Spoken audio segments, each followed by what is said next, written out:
मध्यावरणी तंत्र याद करके आइए ना, तो क्या करके आइए?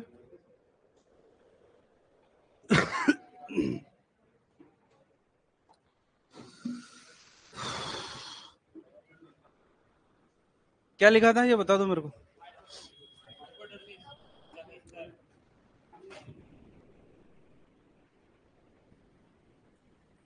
चलो, लास्ट टाइम पे बात कर रहे थे इंटीग्यूमेंट्री सिस्टम की, अध्यावरणी तंत्र की। अध्यावरणी तंत्र के अंदर शुरुआत के अंदर लिखा था अपन ने, पहले लिखा था त्वचा का अध्ययन क्या कहलाता है? डर्मेटोलॉजी। और बालों का अध्ययन ट्राइकोलॉजी कहलाता है। जानते हो तुम त्वचा के कितने भाग होते हैं? एपिडर्मिस और डर्मिस के नीचे वसा कोशिकाओं का स्तर पाया जाता है, जिसको क्या काम क्या है हाइपोडर्मिस का? एपिडर्मिस के अंदर कितने स्तर?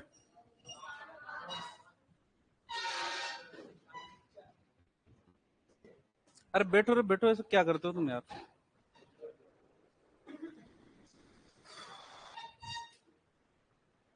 गर्मी बहुत है सही में। सुनते जाओ। एपिडर्मिस के अंदर 5 स्तर लिखे थे। 5 स्तरों के अंदर सबसे पहले लिखा था स्ट्रेटम कॉर्नियम। कौन सी प्रोटीन पाई गई थी? Keratin protein. ध्यान रखना, केरेटिन प्रोटीन का निर्माण प्रिकल कोशिकाओं से होता है, और प्रिकल कोशिकाएं कौन से स्तर में पाई जाती है? स्ट्रेटम स्पाइनोसम के अंदर। किसके अंदर? तो जहां पर लिखा है प्रिकल कोशिकाएं, वहां पर लिखो केरेटिन का निर्माण। लाइव वालों को गुड मॉर्निंग, जय श्री श्याम, राधे राधे। जहां पर लिखी है प्रिकल कोशिकाएं, वहां पर लिखो केरेटिन प्रोटीन का निर्माण करती है। प्रिकल कोशिका लिखिए स्ट्रेटम स्पाइनोसम के अंदर, वहीं पर लिखो केरेटिन प्रोटीन का निर्माण। नहीं है समझ में तेरे? नहीं है? ये देखिए यहां पर ये लिखा है स्ट्रेटम स्पाइनोसम, यहां पर लिखिए प्रिकल कोशिका, इसी के आगे यहां पर लिख ले केरेटिन प्रोटीन का निर्माण। हरीश पंडित जी को राम राम।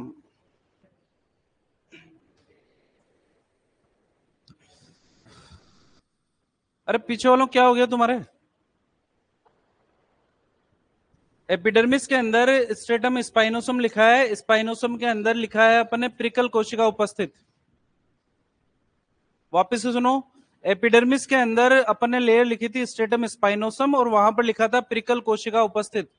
उस प्रिकल कोशिका के आगे लिखोगे क्रेटीन प्रोटीन का निर्माण। कौन से प्रोटीन का निर्माण? और ये क्रेटीन प्रोटीन पाया कहां पर जाएगा? स्ट्रेटम कॉर्नियम के अंदर। किसके अंदर? आधे घंटे तक तो तुम आते रहते हो रे यार। बैठो बैठो। कैसे बोल गया? अरे यार लेट छोड़ा।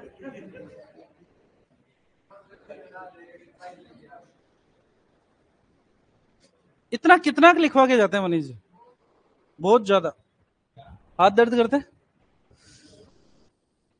क्या पढ़ रहे थे रे यार तुम? आज पढ़ाना मुश्किल काम है भाई, है ना? गर्मी इतनी लग रही है यार यहाँ पे। छुट्टी कर दें आज की? जाओ तुम, जाओ जाओ तुम।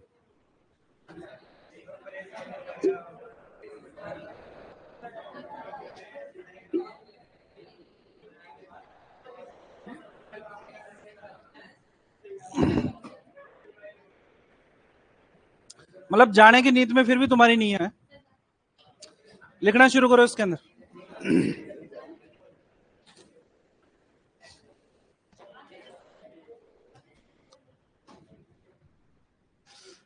सुनो, लास्ट टाइम पे डर्मेटोलॉजी की शुरुआत करी थी। हमने कहा था त्वचा का अध्ययन डर्मेटोलॉजी कहलाता है। फिर लिखा था बालों का अध्ययन ट्राइकोलॉजी कहलाता है। त्वचा के 2 भाग लिखे थे, एपिडर्मिस और डर्मिस। एपिडर्मिस के अंदर 5 स्तर लिखे थे। सबसे पहला था स्ट्रेटम कॉर्नियम। कौन सी प्रोटीन पाई गई थी? दूसरे नंबर पे लिखा था स्ट्रेटम ल्यूसिडियम। कौन सी प्रोटीन? एलाइडिन प्रोटीन। और स्ट्रेटम ल्यूसिडियम को बैरियर लेयर या रोधक स्तर भी कहा था, क्योंकि शरीर के अंदर बैक्टीरिया, वायरस, हवा, पानी किसी को भी अंदर जाने नहीं देती। तीसरे नंबर पे लिखा था स्ट्रेटम ग्रेनुलोसम, क्रेटोहाइलिन प्रोटीन पाई गई थी। चौथे नंबर पे लिखा था स्ट्रेटम स्पाइनोसम, जिसके अंदर कहा था प्रिकल कोशिकाएं उपस्थित। और प्रिकल कोशिकाएं किसका निर्माण करती है? केरेटिन का निर्माण करती है। 5वें नंबर पे लिखा है स्ट्रेटम जर्मिनेटिवम या मेल्पिगी, और जिसके अंदर कौन सी कोशिकाएं पाई जाती है? मेलेनोसाइट। किसका संश्लेषण करती है? मेलेनिन का संश्लेषण करती है। विभाजन की क्षमता कौन सी लेयर में पाई जाती है? स्ट्रेटम जर्मिनेटिवम में। किसके अंदर? स्ट्रेटम जर्मिनेटिवम। लिखो वहां पर, जहां पर स्ट्रेटम जर्मिनेटिवम लिखा है, विभाजन की क्षमता उपस्थित। जर्मिनेटिवम के अंदर लिखोगे विभाजन की क्षमता उपस्थित। विभाजन की क्षमता उपस्थित। विभाजन की क्षमता उपस्थित। उसके बाद में डर्मिस लिखा। डर्मिस के अंदर दो स्तर लिखे, पेपिलरी लेयर और रेटिकुलर लेयर। पेपिलरी लेयर के अंदर लिखा हमने रक्त वाहिनी, तंत्रिका वाहिनी, लसिका वाहिनी, सारे सब कुछ किसके अंदर पाई जाती है? पेपिलरी लेयर के अंदर। फिर लिखा रेटिकुलर लेयर, उसके अंदर लिखा रेटिकुलर तथा इलास्टिक तंतु पाए जाते हैं। और हेयर फॉलिकल भी किसमें पाया जाता है? रेटिकुलर लेयर के अंदर पाया जाता है। फिर उसके बाद में लिखा हाइपोडर्मिस, और हाइपोडर्मिस के अंदर लिखा तो डर्मिस के नीचे वसा कोशिकाओं का स्तर पाया जाता है, जिसे क्या बोलते हैं? और काम क्या है?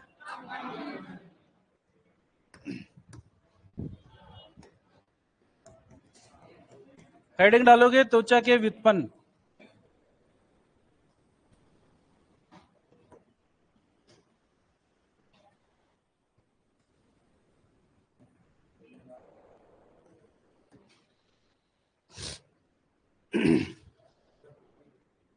हेडिंग डालोगे त्वचा के व्युत्पन्न, डेरिवेटिव ऑफ स्किन। त्वचा के व्युत्पन्न।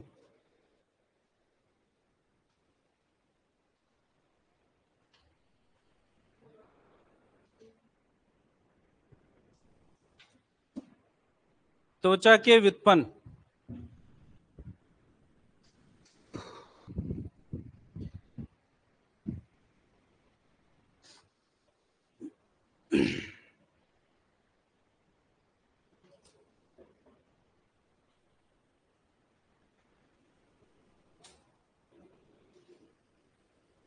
लाइव वाले कह रहे हैं कि सर नोटबुक पूरी भर गई लेकिन एनाटॉमी का कोर्स पूरा नहीं हुआ। आज करके मानेंगे। देखो त्वचा से कौन कौन सी चीजें बन सकती है, उनको बोलते हैं अपन डेरिवेटिव। सबसे पहले लिखोगे बाल या हेयर। सबसे पहले लिखो बाल या हेयर। बाल या हेयर। बाल या हेयर कहां पर पाए जाते हैं?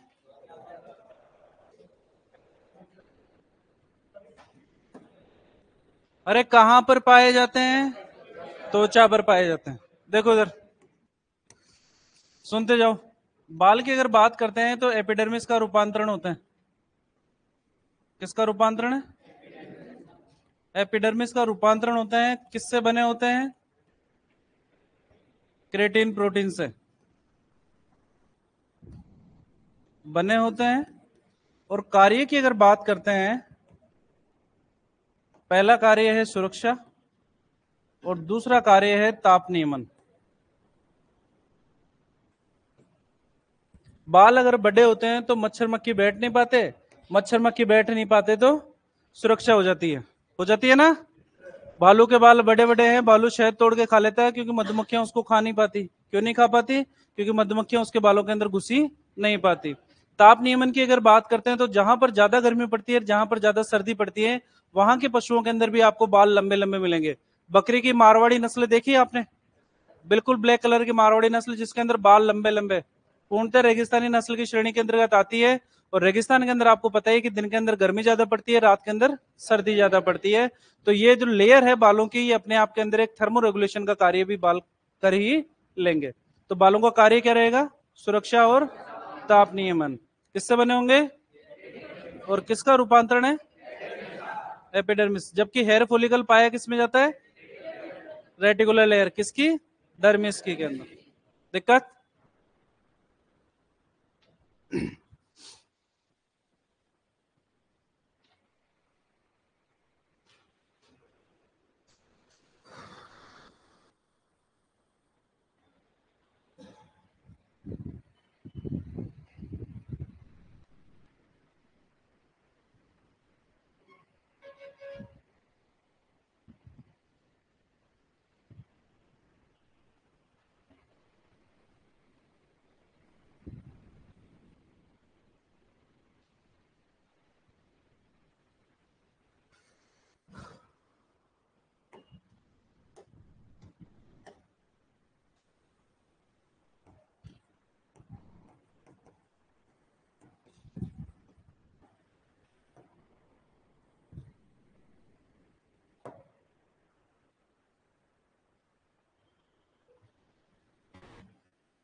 लिख लिया?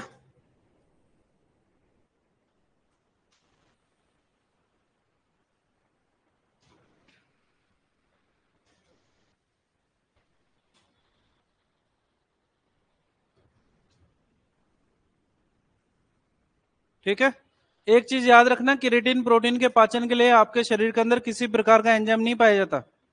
तो आप ये सोचो कि मैं बाल खा लूंगा और प्रोटीन से बने हुए हैं, मेरे को ऊर्जा मिल जाएगी, ऐसी बेवकूफी मत करना। बालों का पाचन आपका शरीर कर नहीं पाता, और धीरे धीरे ये बाल आपके पेट के अंदर या स्टोमक के अंदर इकट्ठे होते रहेंगे, और फिर अचानक से पेट में दर्द होगा, और फिर डॉक्टर के पास जाओगे और वो कहेगा कि आपका ऑपरेशन करना पड़ेगा। क्लियर है? तो बाल नहीं खाने चाहिए। क्लियर है? नेक्स्ट लिखो, श्वेत ग्रंथि। श्वेत ग्रंथि पहले भी लिखा अपन ने, कहां पे लिखा था? वहां पे। वहां का नाम बताना था सर, कहां पे? कौन से प्रकार की? उपकला उत्तक के अंदर दो प्रकार का उत्तक पढ़ा था, covering epithelium, glandular epithelium. Glandular epithelium के अंदर श्रावण के आधार पर लिखे थे अपन ने, और फिर कोशिका को हुए नुकसान के आधार पर लिखे थे। वहां पर लिखा था मीरोक्राइन, एपोक्राइन, होलोक्राइन। पहले मीरोक्राइन लिखा था और फिर साथ में लिखा था इक्राइन प्रकार की होती है। पहला यही लाइन लिख रहे हैं अपन। ज्यादा तो कौन सी है? इक्राइन। इक्राइन नहीं है तो मीरोक्राइन प्रकार की होती है। कार्य क्या है इसका? श्वेत ग्रंथि से क्या निकलता है? पसीना। लवण युक्त पसीने के वाष्पीकरण के द्वारा ताप नियमन में सहायक।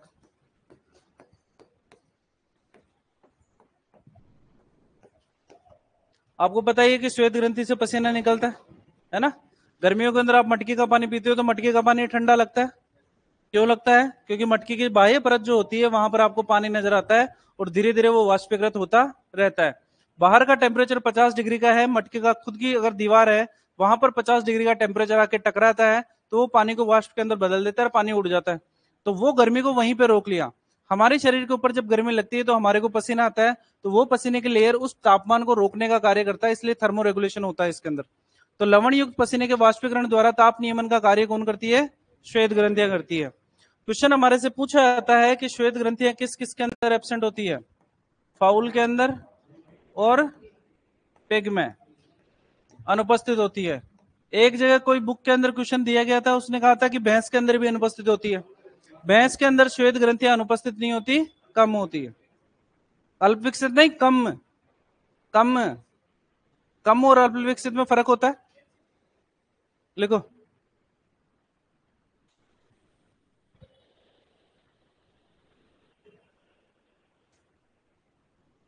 इन लाइव वालों को अलग ही चलता है, किस किसने गुड़िया के बाल खाए हैं।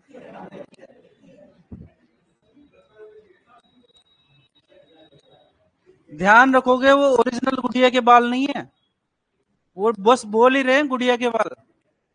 कभी ओरिजिनल गुड़िया के बाल खाकर देखना, फिर पता लगेगा। है ना? शुगर है उसके अंदर, कार्बोहाइड्रेट है।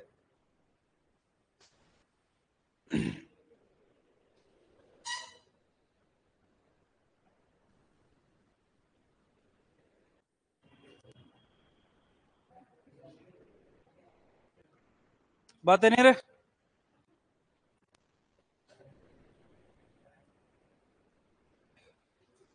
लिख लिया?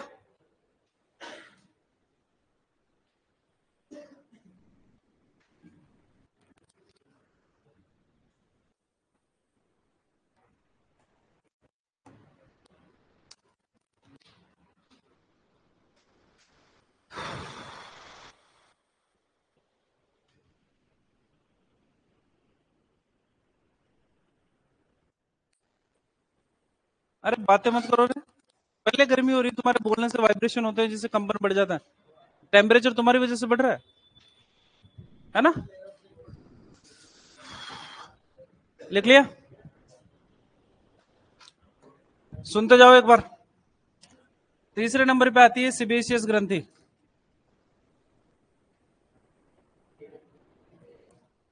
सिबेशियस ग्रंथि की अगर बात करते हैं तो पहली लाइन कौन से प्रकार की होती है? होलोक्राइन प्रकार की। कौन से प्रकार की? होलोक्राइन प्रकार की। दूसरी बात, हेयर फॉलिकल से विकसित होती है। किससे विकसित होती है? बालों की जड़ से विकसित होती है। तीसरी बात सुनो, सीबेसियस ग्रंथि से सीबम का स्रावण होता है। किसका स्रावण? सीबम का स्रावण करती है। और सीबम क्या काम करता है?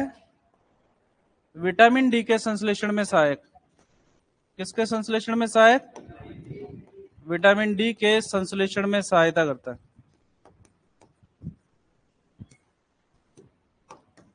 तीसरे के बाद में चौथे नंबर पे अगर बात करते हैं तो हमारे पास में आती है जाइस ग्रंथि। कौन सी ग्रंथि? और पांचवें नंबर पे आती है मोल ग्रंथि। कौन से नंबर की? मोल ग्रंथि। और छठे नंबर पे आती है पेरिनियल या सेंट ग्रंथि। जायस ग्रंथि की अगर बात करते हैं तो जायस ग्रंथि कॉर्निया को नम व चिकना बनाए रखती है।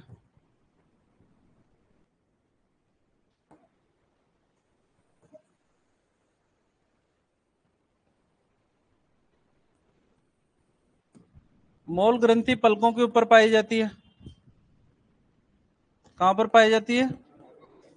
पलकों के ऊपर। और पेरिनियल या सेंट ग्रेलैंड की अगर बात करते हैं तो ये फिरोमोन्स का श्रावण करती है। किसका श्रावण करती है? फिरोमोन का श्रावण करती है। और फिरोमोन काम क्या करते हैं? लैंगिक आकर्षण में सहायता करते हैं। लैंगिक आकर्षण, इसको बोलते हैं सेक्सुअल अट्रैक्शन।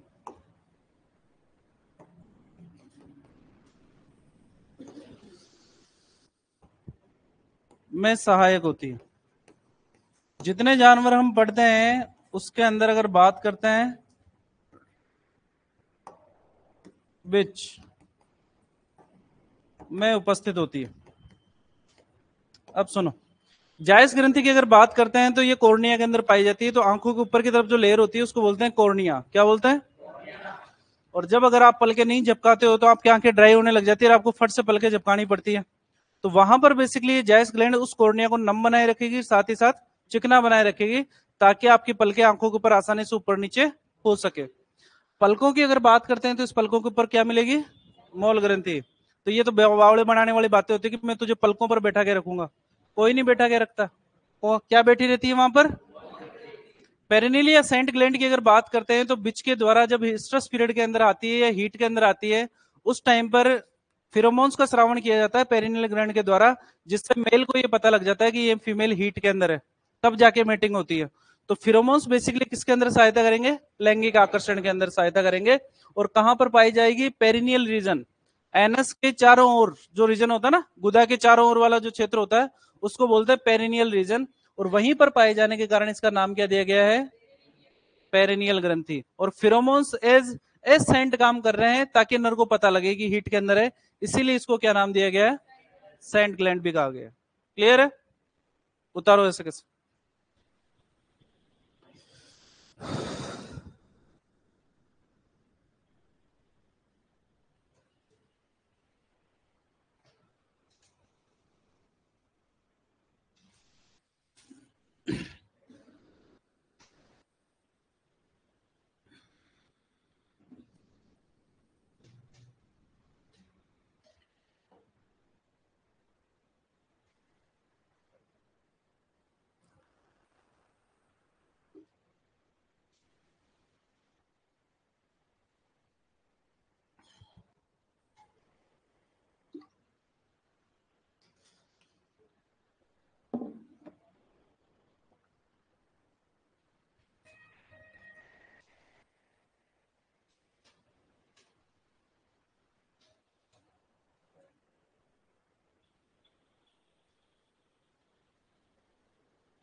क्लास से बाहर निकाल दूंगा मैं।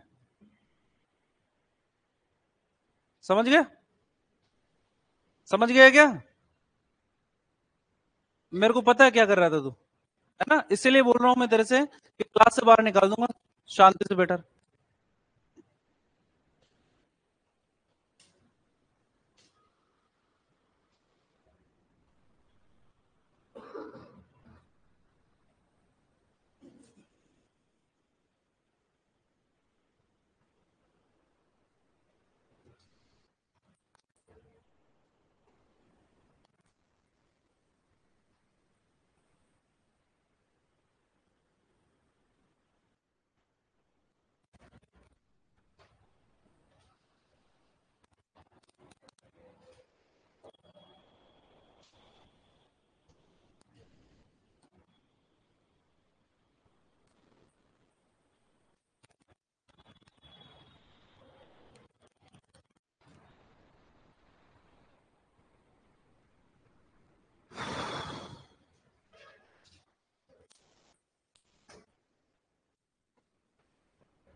लिख लिया सबने?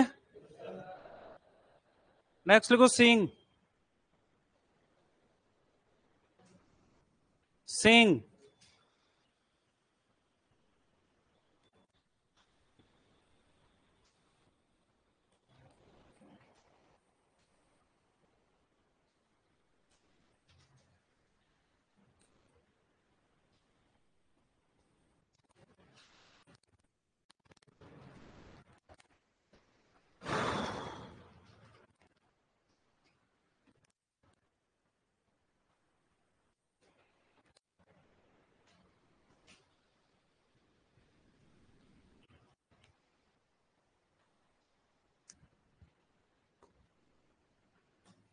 सातवें नंबर पे आता है सींग। अंग्रेजी के अंदर क्या बोलेंगे? पहले भी लिखा है अपन ने। कौन से अस्थि के ऊपर पाया जाता है? फ्रंटल अस्थि के ऊपर प्रवर्ध पाया जाता है, जिसको बोलते हैं कॉर्नल प्रोसेस। कौन सा प्रोसेस? कॉर्नल प्रवर्ध। पर कठोर केराटिन का आवरण पाया जाता है।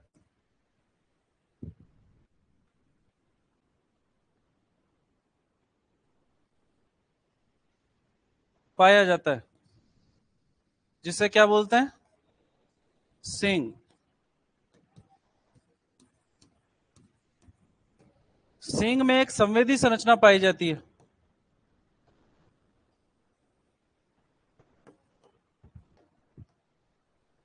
जिसको बोलते हैं कोरियम। क्या बोलते हैं? तंत्रिकाएं ज्यादा रहती है इसके अंदर, बेस के अंदर पाई जाती है। सींग के बाद में आते हैं खुर। क्या आते हैं?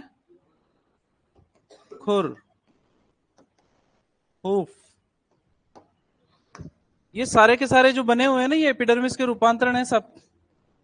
बाल हो चाहे खुर हो चाहे सींग हो, एपिडर्मिस का रूपांतरण कौन से अस्थि के ऊपर पाए जाते हैं? किसके ऊपर?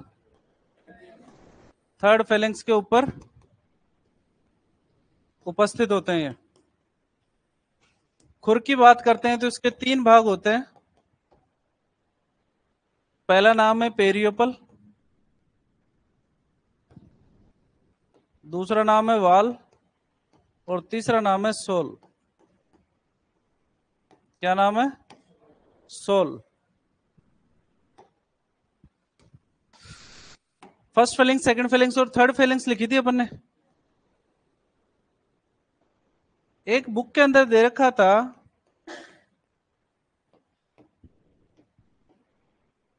घोड़े में कितनी फेलिंग्स होती है? फर्स्ट फेलिंग्स, सेकंड फेलिंग्स, और गाय के एक पैर में कितनी फेलिंग्स होती है? कितनी होती है? गाय के एक पैर में कितनी फेलिंग्स होती है? 6। और सिसमोड कितनी? सिसमोड कितनी? प्रोक्सिमल सीसमोइड, डिस्टल, एक डिजिट में कितनी सीसमोइड और कितने फेलेंजेस,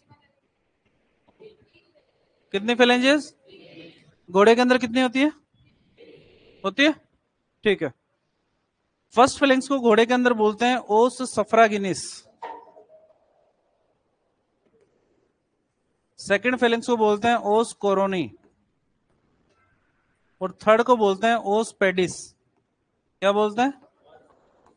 एक बुक के अंदर दे रखा था कि ओस कोरोनी कौन सी अस्थि होती है घोड़े के अंदर, और आंसर क्या था उसका? Second Fehling's. कौन सी फेलिंग्स? सेकंड फेलिंग्स, ठीक है। तीन भाग लिए अपन ने खुर के, मान लो ये थर्ड फेलिंग्स है, इस थर्ड फेलिंग्स के ऊपर खुर पाया जाएगा, ये खुर है, ऐसा ही होगा, ठीक है। खुर का वो वाला भाग जो स्किन से कनेक्ट करेगा यहां पर, जैसे नाखून के अंदर अगर बात करते हैं तो ये वाली स्किन और ये वाला नाखून दोनों जहां पर मिक्स होती है उसको बोलते हैं पेरियोपल। क्या बोलते हैं? उसके बाद में ये जो साइडों वाला भाग है दोनों तरफ का, इसको क्या बोलेंगे? और जो नीचे वाला भाग है जो जमीन को छुएगा उसको क्या बोलेंगे? सोल बोलेंगे। क्लियर है? ठीक है। सींग की अगर बात करते हैं तो फ्रंटल अस्थि के ऊपर पाया जाता है। प्रवर्ध का नाम है कॉर्नल प्रवर्ध। सर्जरी पढ़ेंगे तो वापस जरूरत पड़ेगी इसको, क्योंकि हमारे को कॉर्नल नर्व ब्लॉक पढ़ना है हमारे को, है ना। रीजनल एनेस्थीसिया के अंदर कॉर्नल नर्व ब्लॉक आता है हॉर्न एम्पुटेशन के लिए स्पेसिफिकली, वहां पर वापस से बात करेंगे। रूपांतरण जितने भी क्रिएटिन से बने हुए हैं ये सारे के सारे एपिडर्मिस का ही रूपांतरण होते हैं। किसका रूपांतरण? एपिडर्मिस का रूपांतरण होता है। और कौन सी फेलिंग्स के ऊपर पाए जाएंगे? थर्ड फेलिंग्स के ऊपर पाए जाएंगे। दिक्कत?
घोड़े के अंदर फर्स्ट फेलिंग्स को ओस सफ्रागिनिस, सेकंड को ओस कोरोनी और थर्ड को ओस पेडिस कहते हैं। घोड़े के अंदर डिजिट एक ही होती है, एक डिजिट के अंदर तीन फेलिंग्स होती है। फर्स्ट फेलिंग्स को ओस सफ्रागिनिस, सेकंड फेलिंग्स को ओस कोरोनी और थर्ड फेलिंग्स को ओस पेडिस बोलते हैं। ये अलग से नाम दिए गए सिर्फ घोड़े के अंदर, और किसी के अंदर नहीं बोलते, सिर्फ घोड़े के अंदर। तो बुक के अंदर तो ओस कोरोनी ना देकर उन्होंने कहा कि ओस कोरोना किस में पाई जाती है। आंसर के अंदर उन्होंने घोड़ा ही कहा। होती कौन सी ये भी बताया हमने आपको, कौन सी होती है, सेकंड फेलिंग्स। और कोरोना नहीं होके क्या होती है, कोरोनी नहीं होती है।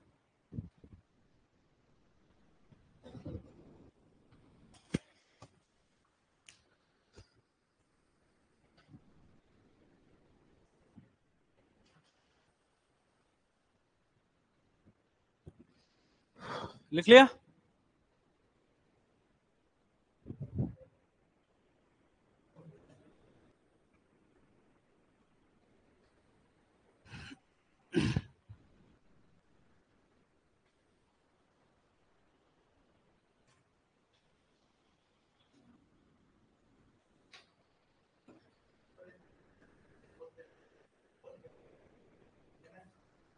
माइनस एल्बो से नीचे वाला पोर्शन होता है। माइनस वर्ड जो काम में लेते हैं, जैसे हमारे अंदर बात करें माइनस, तो इस कोहनी से नीचे वाला जितना भी पोर्शन रहेगा इसको हम बोलेंगे माइनस। क्या बोलेंगे, माइनस। चले आगे, घोड़े जी की बात चल रहे हैं तो घोड़े जी पे ही चलते हैं।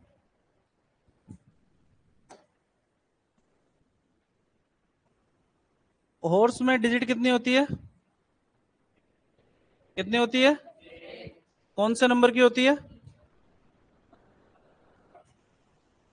कौन सी डिजिट होती है, थर्ड।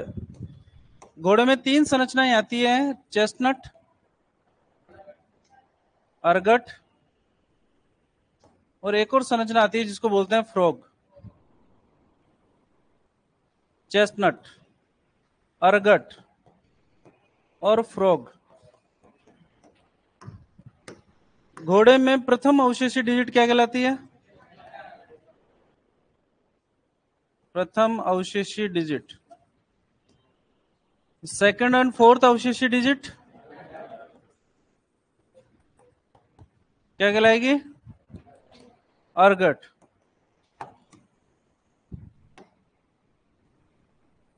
घोड़े में खुर के नीचे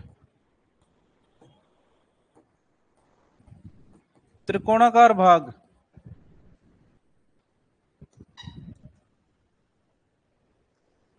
जो आराम की अवस्था में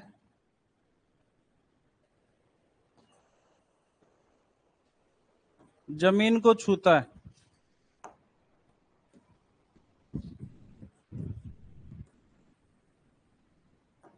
फ्रोग कहलाता है। क्या कहलाता है, फ्रोग। घोड़े के अंदर घुड़नाल लगी हुई देखिए आपने, नीचे लोहे की प्लेट लगाते हैं, है ना। घोड़े के अंदर लोहे की वो प्लेट लगाते हैं, घुड़नाल जिसको बोलते हैं। हाँ मतलब वही रहे, उसके आकृति देखी होगी आपने, ऐसी होती है। पूरी की पूरी होती है क्या ऐसे, नहीं, सिर्फ यही होती है, इस प्रकार से ही होती है, ऐसी होती है। इस खुर के बीच के अंदर यहां पर एक त्रिकोणाकार स्थान पाया जाता है, और इस त्रिकोणाकार स्थान को ही क्या बोलते हैं, घोड़ा जब चलता है तो पूरा का पूरा पैर जमीन पे कभी नहीं टिकता है। घोड़े के जो ये वाला पोर्शन है आगे वाला खुर का, यानी कि ये वाला पोर्शन ही जमीन को छूता है जब चलता है उस टाइम पर। लेकिन जब आराम करता है तो उस टाइम पे पूरा का पूरा पैर जमीन पे टिका के रखता है। तो सामान्य रूप से अगर घोड़ा चल रहा होगा तो फ्रेक जमीन को नहीं छुएगा, है ना। लेकिन जब खड़ा रहेगा आराम से उस टाइम पर जमीन को छुएगा। फ्रोग बेसिकली काम करता है शॉक एब्जॉर्बर का, शॉक एब्जॉर्बर का कार्य करता है। बाइक के अंदर शॉकर देखे आपने, जैसे ही कोई खड्डा आता है तो शॉकर नीचे जाते हैं और वापस ऊपर आ जाता है, आपको पता भी नहीं लगता है भाई खड्डा है। बड़ा गड्ढा होगा तो ही पता लगेगा। तो जब घोड़े का पैर किसी गड्ढे के अंदर जाता है तो नीचे आता है और वापस ऊपर आ जाता है, तो झटका नहीं लगता घोड़े को। तो ये किसकी तरह कार्य करेगा, शॉक एब्जॉर्बर की तरह कार्य करेगा। सिर्फ किस में पाई जाएगा, घोड़े के अंदर।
आपसे सिर्फ इतना पूछेगा, अर्गट चेस्टनट जैसी संरचनाएं किस में पाई जाती है? घोड़े के अंदर।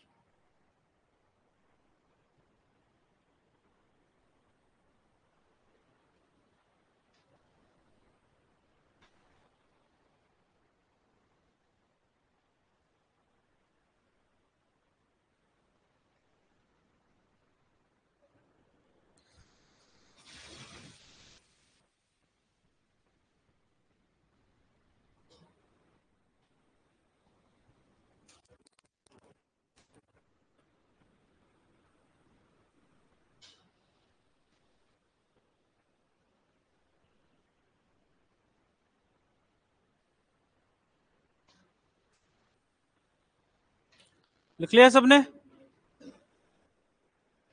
इंटेग्यूमेंट्री सिस्टम यहां पर होता है खत्म, अध्यावनी तंत्र यहां पर होता है खत्म। हेडिंग डालोगे स्तन ग्रंथि मेमोरी ग्लैंड, हेडिंग डालोगे स्तन ग्रंथि मेमोरी ग्लैंड।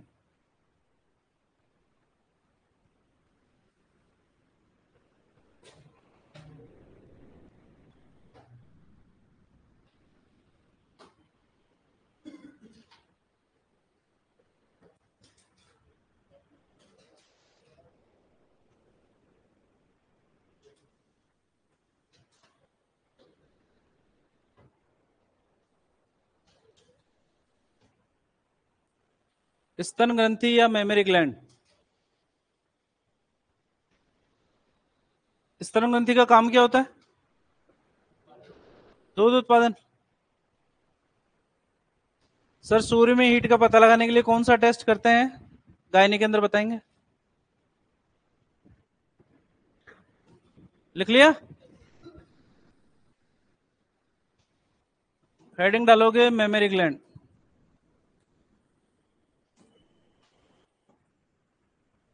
स्तन ग्रंथि।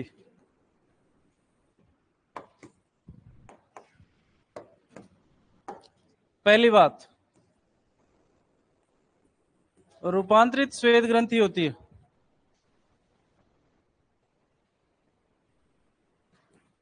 यानी कि जो पसीने की ग्रंथियां होती है उसके रूपांतरण से ही किसका निर्माण होता है? स्तन ग्रंथियों का। स्तन ग्रंथियां कौन से प्रकार की होती है? एपोक्राइन प्रकार की। कौन से प्रकार की? एपोक्राइन प्रकार की। कैटल में संख्या की अगर बात करते हैं, गाय में संख्या कितनी होगी? कितनी होगी? 4। स्तन ग्रंथि की संरचनात्मक और क्रियात्मक इकाई की अगर बात करते हैं,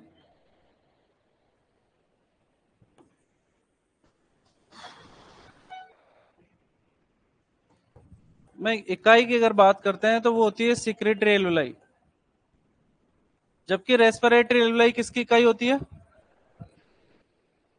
लंग्स की। स्त्रावी एल्वियोलाई।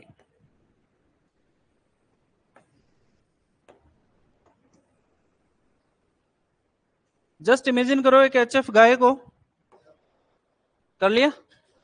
ठीक है, दूध उत्पादन कितना? मिल्क प्रोडक्शन एचएफ के अंदर 5 से 6 लीटर, 6000 लीटर पर इलेक्ट्रिशियन। डेली का कितना मानते हो? 20 लीटर। कम से कम 6000 लीटर पे जा रहे हो तो 20 लीटर तो पर डे का प्रोडक्शन इतना माने चलो। 20 लीटर प्रोडक्शन करने के लिए उसके पास में अडर की साइज देखो कितनी बड़ी होनी चाहिए। ठीक है, अब अडर की साइज इतनी बड़ी है यानी अडर के अंदर वेट भी तो इतना ज्यादा है, तो वो अडर का वेट किसके ऊपर जाता है? ऐसा तो नहीं कि सिर्फ स्किन से रुकी हुई है अडर वहां पर।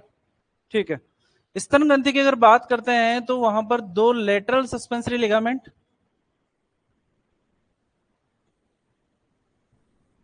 लिगामेंट और 2 medial suspensory ligament.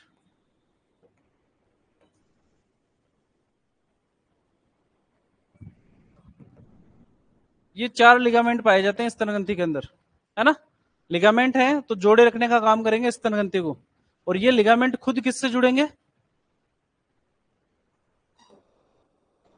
Hip bone के पेल्विक सिम्फाइसिस से। किससे जुड़ेंगे? पेल्विक सिम्फाइसिस से। हिप बोन तो पता ही है आपको, कितनी अस्थियों से मिलकर बनती है? सबसे पहले, फिर पिन बोन किससे बनती है? पिन बोन किससे बनती है? स्टियल ट्यूबरोसिटी से। पॉइंट ऑफ हिप का निर्माण किससे होता है? External angle of ilium. Internal angle किससे जुड़ता है? शरीर का सबसे बड़ा छिद्र किस किस से मिलकर बनेगा? दीर्घवृत्ताकार किसके अंदर होता है? त्रिकोणाकार किसमें होता है? कुत्ते के अंदर। चतुष्कोणीय पटेला किसमें पाई जाती है? और त्रिकोणाकार मुर्गे में कैसी होती है? त्रिकोणाकार। कितनी? त्रिकोणाकार। ठीक है, तो हिप बोन के पेल्विक सिम्फाइसिस से जाकर ये जुड़ जाएंगे। इसको बोलते हैं सस्पेंसरी एपरेटस। क्या बोलते हैं? Suspensory apparatus. क्या बोलेंगे? Suspensory apparatus. तो स्तन ग्रंथि को ऊपर की तरफ पेल्विक सिम्फाइसिस से जोड़े रखने के लिए दो लेटरल सस्पेंसरी लिगामेंट और दो मीडियल सस्पेंसरी लिगामेंट, टोटल कितने हो गए? 4। ये चारों सस्पेंसरी लिगामेंट स्तन ग्रंथि को जोड़े रखेंगे किससे? हिप बोन के पेल्विक सिम्फाइसिस से, और इसको मिलाकर ही इसको क्या बोलेंगे? सस्पेंसरी एपरेटस बोलेंगे। तो सस्पेंसरी एपरेटस किस में पाया जाएगा? स्तन ग्रंथि के अंदर पाया जाएगा। ठीक है, आगे बात करते हैं स्तन ग्रंथि की। इमेच्योर फीमेल,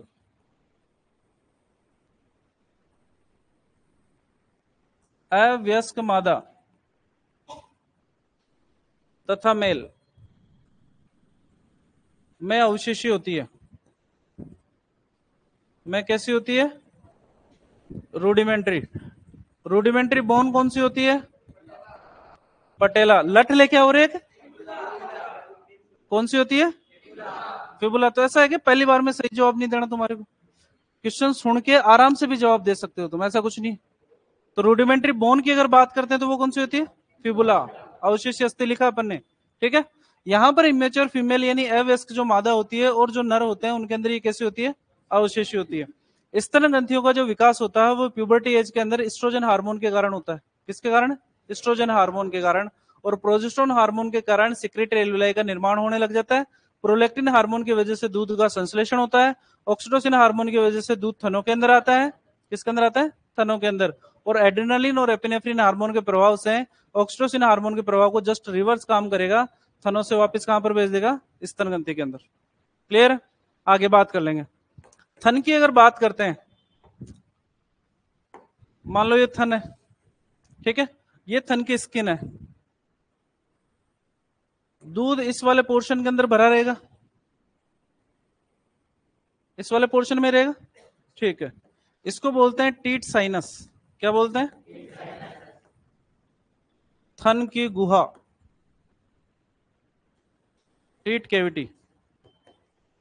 अब इस टीट कैविटीज के अंदर से थन को निकालने के लिए एक छिद्र की जरूरत पड़ेगी हमारे को। ये इसके अंदर पाया जाएगा छिद्र एक। ठीक है, गाय का थन है, इसको बोलते हैं लैक्टिफेरस डक्ट। क्या बोलते हैं? Lactiferous duct. क्या बोलेंगे? Lactiferous duct. संख्या कितनी है? एक। अगर किसी थन के अंदर एक लैक्टिफेरस डक्ट होगी तो उससे कितनी धार निकलेगी? और अगर किसी के थन के अंदर दो लैक्टिफेरस डक्ट होगी कितनी धार? समझ में आ गया क्या कहना चाह रहा हूं? हमारे से पूछा जाता है स्तन ग्रंथि की संख्या, नंबर ऑफ मेमोरी ग्लैंड,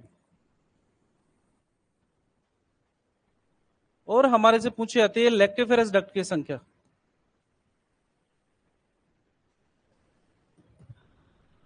की संख्या दोनों की ही अगर बात करते हैं, कैटल बफेलो के अंदर कितनी होती है? कैटल बफेलो मेमोरी ग्लैंड कितनी है? लैक्टिफेरस डक्ट प्रत्येक थन के अंदर बात कर रहे हैं अपन। ठीक है, शीप गोट के अंदर लैक्टिफेरस डक्ट एक। शी कैमल के अंदर कितने होते हैं? कितने होते हैं?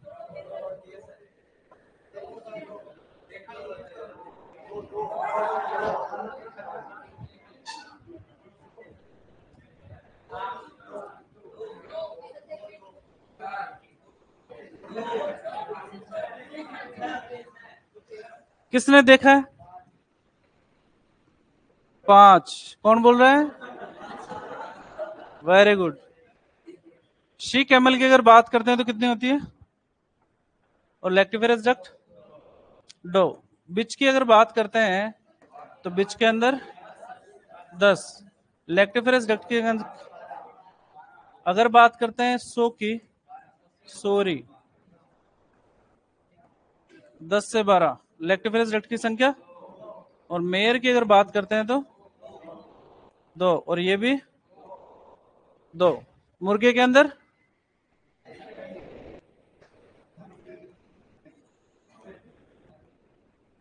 फाउल में मेमोरी ग्लैंड एब्सेंट होती है, पाई ही नहीं जाती। ठीक है।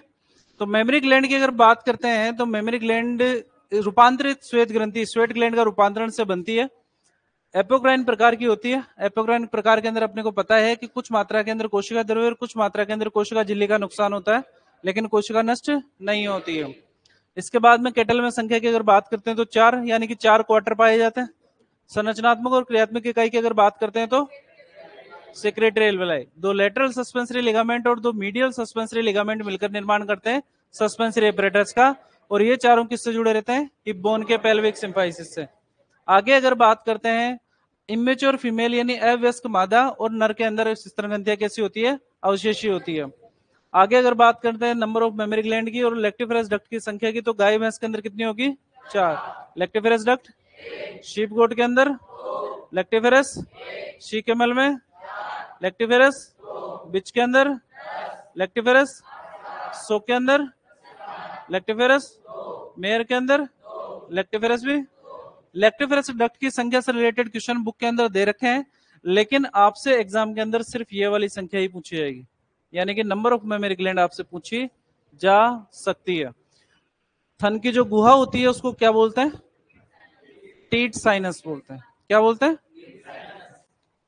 लिखना शुरू करो।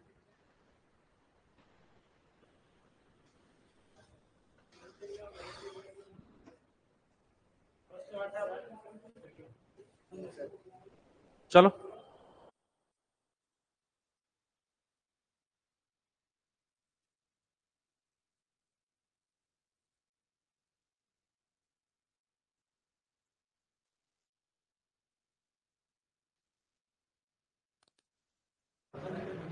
बिना बोले लिखना है रे।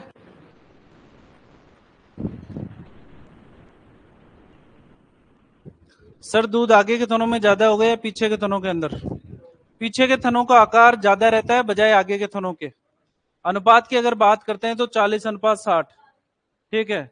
दूध निकालते समय हम लेफ्ट साइड में बैठना प्रीफर करते हैं, है ना? दूध निकालने के लिए कैसे, कौन सी साइड में बैठते हैं? लेफ्ट साइड के अंदर बैठते हैं। क्यों बैठते हैं? क्यों बैठते हैं लेफ्ट साइड के अंदर? ताकि हमारा राइट हैंड पीछे वाले थनों पे रहे। तो राइट हैंड पीछे वाले थनों पे रहेगा तो राइट हैंड से हमारा नॉर्मली राइट हैंड ही काम में आता है। आपके मतलब, मेरे तो लेफ्ट हैंड आता है खैर। तो जिनके राइट हैंड काम में आता है उनके अंदर थन, पीछे वाले थन को अंदर दूध ज्यादा रहता है, इसलिए वहां से जल्दी जल्दी निकलेगा। लेफ्ट हैंड कम काम आता है तो वहां से कम दूध निकलेगा, इसीलिए लेफ्ट साइड के अंदर बैठकर दूध निकालते हैं। आगे पढ़ेंगे एलपीएम के अंदर।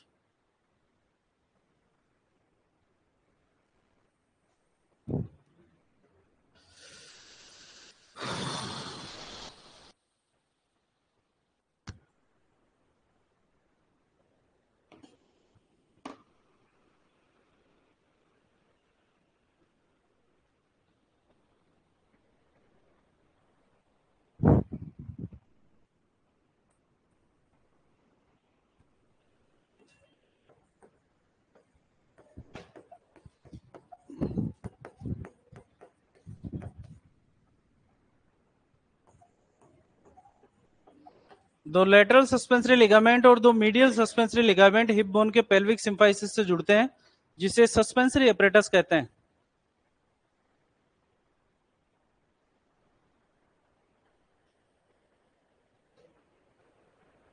सर किसी एक थन में दूध आना बंद हो जाए तो उस थन का दूध दूसरे थन में से निकाल सकते हैं क्या?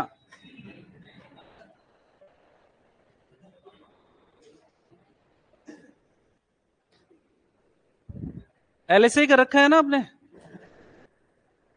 है परिचय की तैयारी के चक्रों में एलएसए का कोर्स तो नहीं ले लिया?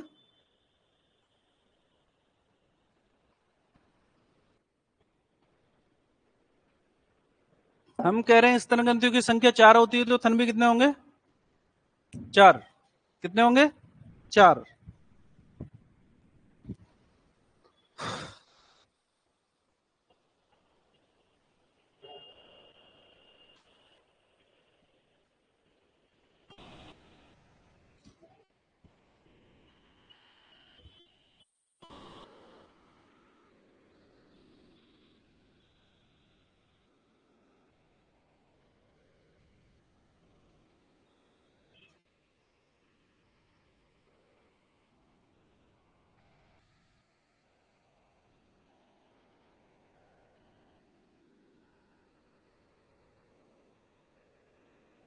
लिख लिया सबने?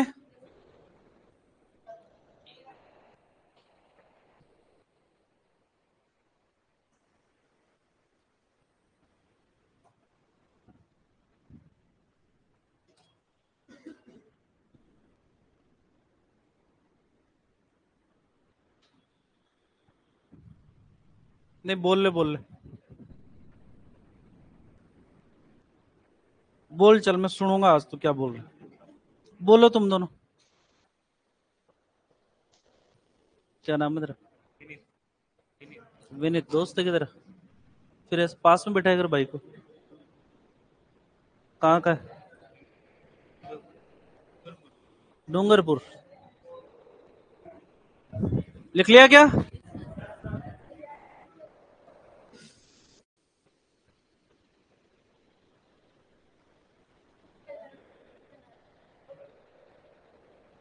मैं तो पूछ रहा हूँ लिख लिया क्या? नहीं लिखा तो लिखो आराम से। शांत रहेंगे रे सब।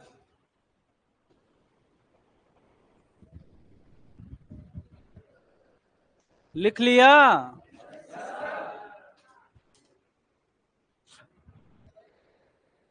लिखो लिखो आराम से, लिखो आराम से। कोई जल्दी नहीं है, अभी 11 थोड़ी बजे। 10 बजे।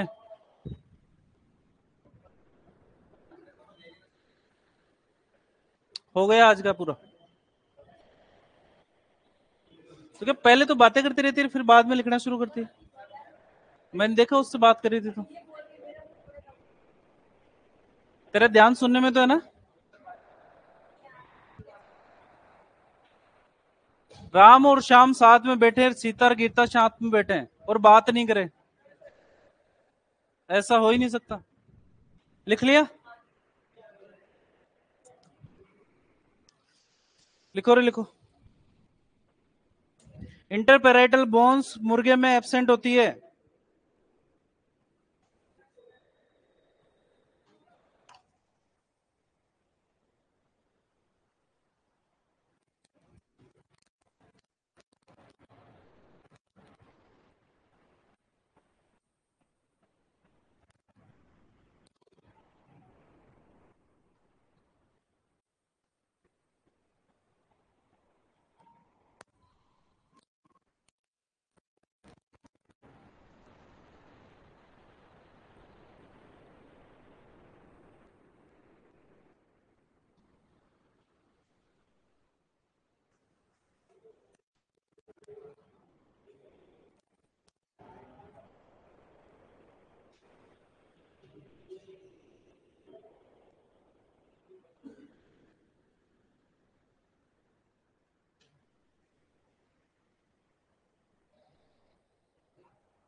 लिख लिया सबने?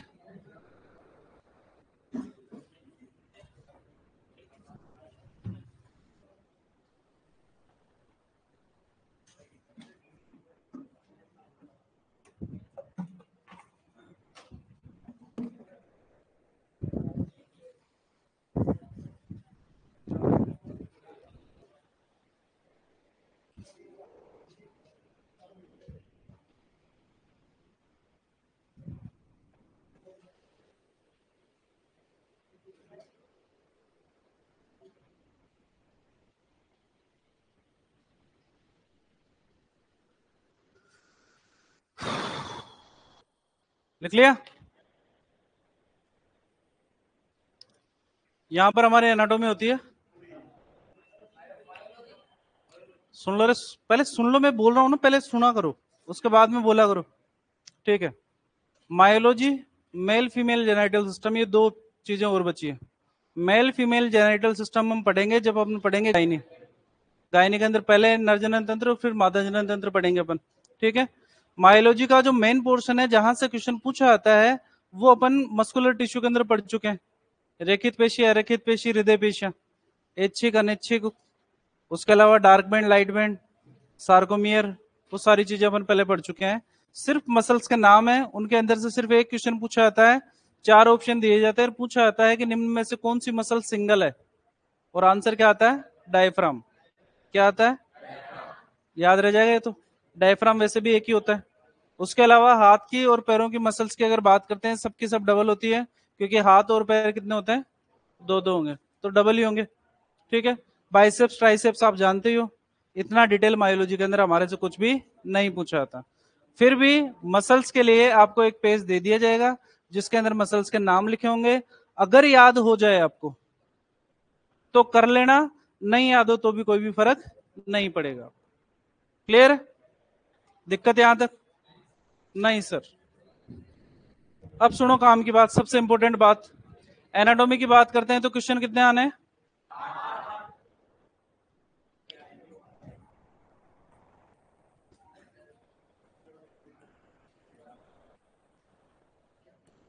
क्वेश्चन नंबर 1 आता है टर्मिनोलॉजी के अंदर से। टर्मिनोलॉजी के अंदर दो जगह लिखी है टर्मिनोलॉजी अपन ने। पहले तो लिखी है cytology, histology, osteology, arthrology, myology, syndesmology, aesthesiology, neurology, angiology, ये वाला है, ठीक है? और दूसरी लिखी थी अपन ने एंटीरियर पोस्टीरियर वाला पोर्शन। तो एंटीरियर पोस्टीरियर वाले के अंदर से तो पामर, प्लेंटर, मीडियन और पैरामीडियन प्लेन, ये 4 चीजें कौन कौन सी? पामर, प्लांटर, मीडियन, पैरामीडियन या सेजिटल प्लेन। आगे वाले पैर की जमीन को छूने वाली सतह, पीछे वाले पैर की जमीन, शरीर को 2 बराबर भागों में बांटने वाली रेखा, और मीडियन प्लेन के बराबर की कोई भी रेखा, पैरामीडियन या सेजिटल। 4 तो ये। उसके अलावा बाकी ऑस्ट्रोलॉजी के सारे ऑस्ट्रोलॉजी के अंदर लिखे थे नकल आकार की जोड़ीदार संयोजन सतह, कॉन्डाइल, पुल्लिश अदृश्य ग्रूड आर्टिकुलर सरफेस, ट्रोक्लिया, अस्थि के प्रारंभिक सिरे पर फैला हुआ गोलाकार भाग, क्या? हेड के नीचे का सकरा भाग, अस्थि में श्लेष्मा झिल्ली से गिरी हुई वायु गुहा, साइनस, छोटा सा गड्ढा, अस्थि में दरार, क्लेफ्ट, लंबा व चौड़ा दबाव युक्त स्थान। ग्रूव या सल्काई, अस्थि के अंदर से छिद्र। बहुत बड़ा उभार, ट्रोकेंटर, बहुत बड़ा गोलाकार प्रवर्ध, ट्यूबरोसिटी, छोटा प्रवर्ध, ट्यूबरकल, नुकीला प्रवर्ध, स्पाइन। ये सारे के सारे याद रखने हमारे को, पहला क्वेश्चन वहीं से आने वाला है। ठीक है, क्वेश्चन नंबर 2 की अगर बात करते हैं तो क्वेश्चन नंबर 2 आता है ओस्ट्रोलॉजी के अंदर से। कहां से आएगा? ओस्ट्रोलॉजी के अंतर्गत अस्थि और उपास्थि पढ़ी अपन ने। अस्थि और उपास्थि के अंदर से ज्यादा क्वेश्चन पूछा नहीं जाता, सिर्फ संगठन के अंदर से पूछा जाता है कि अस्थि में पाए जाने वाला सर्वाधिक अकार्बनिक तत्व कौन सा है। क्या आंसर दोगे? Calcium phosphate. और हेवर्शियन कैनाल निम्न में से किस में पाई जाती है? अस्थियों के अंदर। मैट्रिक्स तक भी नहीं जाएगा वो।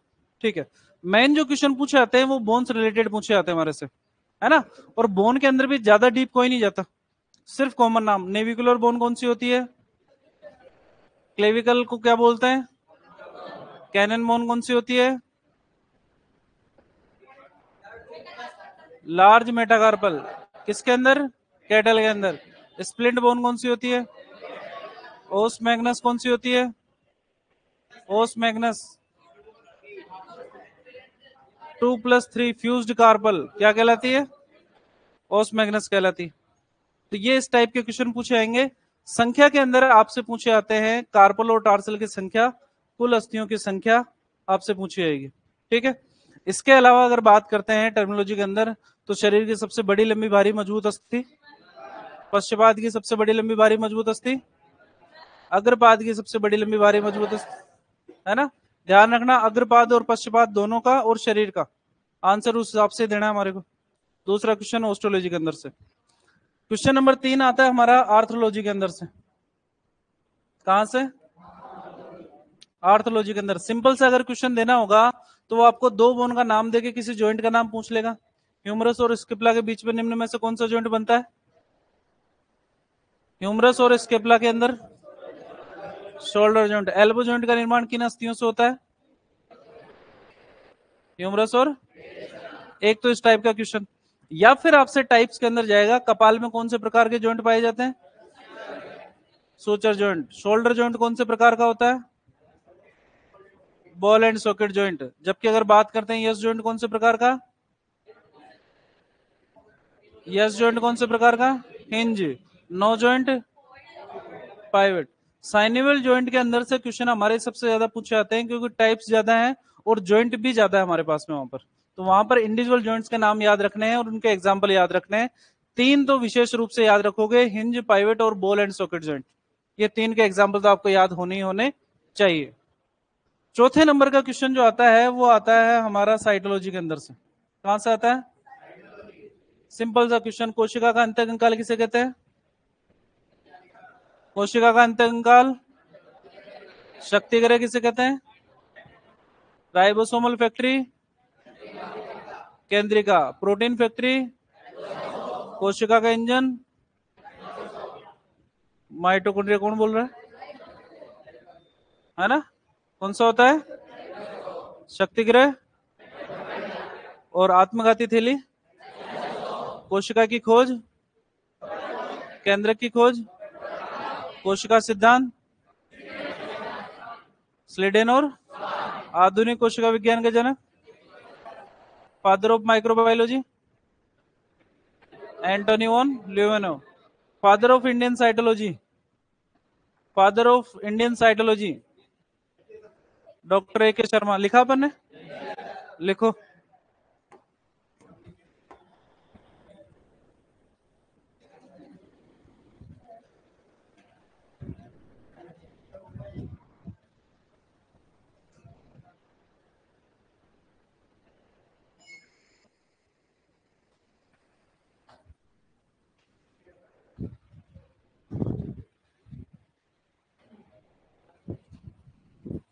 सर हमारा साइनिवल जॉइंट का टॉपिक रह रहा है अभी।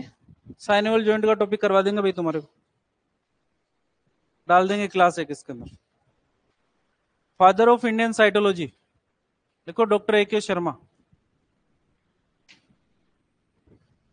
भारतीय कोशिका विज्ञान के जनक कौन है? Doctor A.K. सीपी स्वानसन बोल रहे हो फिर भी तुम। पागलों, भार अरे इसी को अंग्रेजी के अंदर बोलते हैं भारतीय कोशिका विज्ञान के जनक। लिखो, हिंदी में भी लिखना तुम।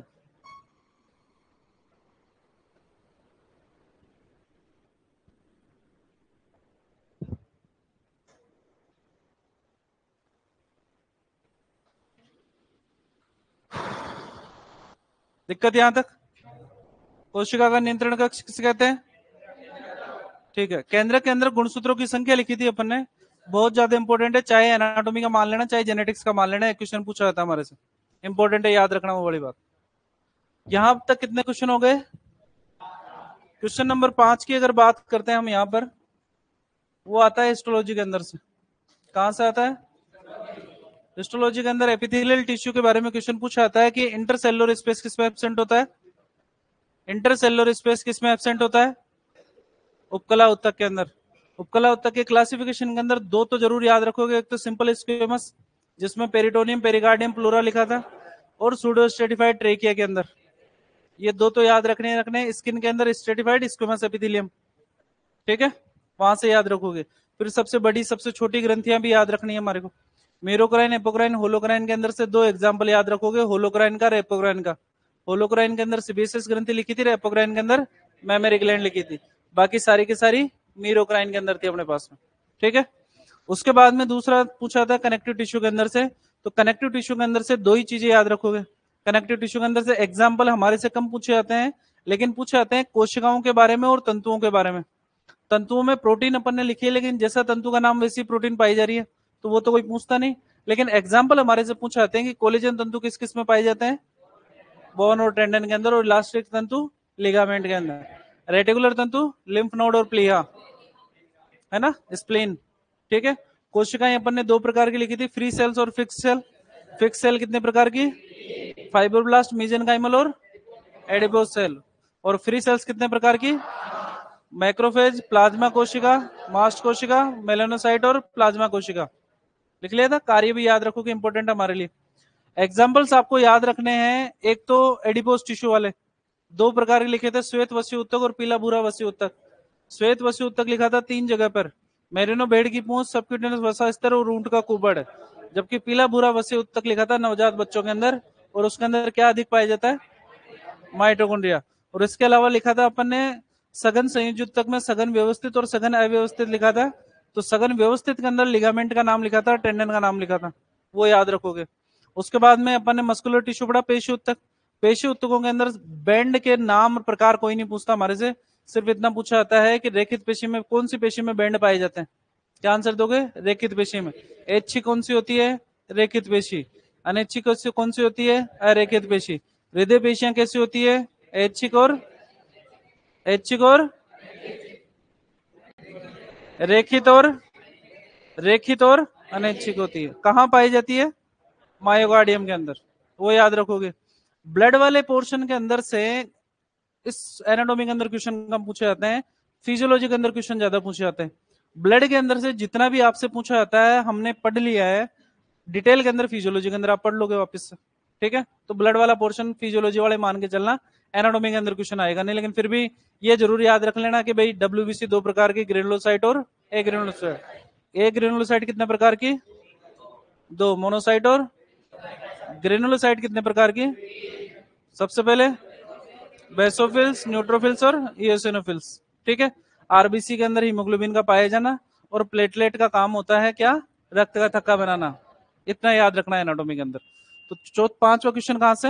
हिस्टोलॉजी के अंदर से। क्वेश्चन नंबर अगर 6 की बात करते हैं, तो 6 का क्वेश्चन आता है डाइजेस्टिव सिस्टम में से। किसके अंदर से? 99% तो यही पूछा था कि सत्यामाशय कौन सा होता है? कौन सा होता है? अबोमेजम होता है। और सबसे बड़ा भाग कौन सा होता है? सबसे छोटा, ठीक है। तुर्किश टावल संरचना लिख रखी है, कोई नहीं पूछता हमारे से, मधुमक्खी के छत्ते के समान संरचना पूछा जाए। किसके अंदर? रेटिकुलम के अंदर से, ठीक है ना। उसके अलावा अपन ने लिखा है गुहाएं, केविटीज, बॉडी केविटीज पढ़ी है अपन ने। सबसे बड़ी सबसे छोटी पूछी जाएगी चारों ऑप्शन के हिसाब से। 4 प्रकार की गुहाएं पढ़ी थी, cranial cavity, thoracic cavity, abdominal cavity और पेल्विक केविटी। चारों में से सबसे छोटी कौन सी होती है और सबसे बड़ी? ऑर्गन्स के नाम याद रख लेना अगर हो तो, वरना कोई नहीं पूछता। नॉर्मल नॉर्मल पता है, क्रेनियल के अंदर ब्रेन मिलता है, और अगर थोड़े की बात करते हैं तो हार्ट और लंग। ज्यादातर किसमें है? अब्डोमिनल कैविटी के। क्लियर?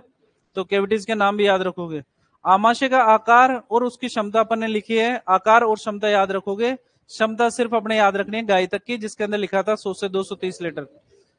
लार ग्रंथियों के नाम लिखे थे, जाइगोमेटिक लिखा था अपन ने, कुत्ते के अंदर पाई जाती है। इसके अलावा 3 और लिखी थी, पैरोटिड, मैंडिबुलर और सबलिंगुअल। कुत्ते से ही पूछा जाएगा, 4 ग्रंथियों का नाम पूछे जाएंगे, बोल कुत्ते में कौन सी पाई जाती है। लार का श्रावण लिखा है अपन ने, कितना कितना होता है, सिर्फ गाय में याद रखना है, कितना, 100 से लेकर 110 से 180 लीटर। एवरेज कितना माना था? 150। बाकी सभी जानवरों का लिखा है, बुक्स में दे रखा है, लेकिन आपसे कोई नहीं पूछेगा। इसके अलावा मिश्रित ग्रंथि के बारे में पूछा जाएगा, अग्नाशय, अल्फा बीटा डेल्टा या गामा, ग्लूकागोन, इंसुलिन और सोमेटोस्टेटिन पूछा जाएगा। सबसे बड़ी ग्रंथि में लीवर पूछा जाएगा, कुफर कोशिकाएं भी पूछी जाएगी।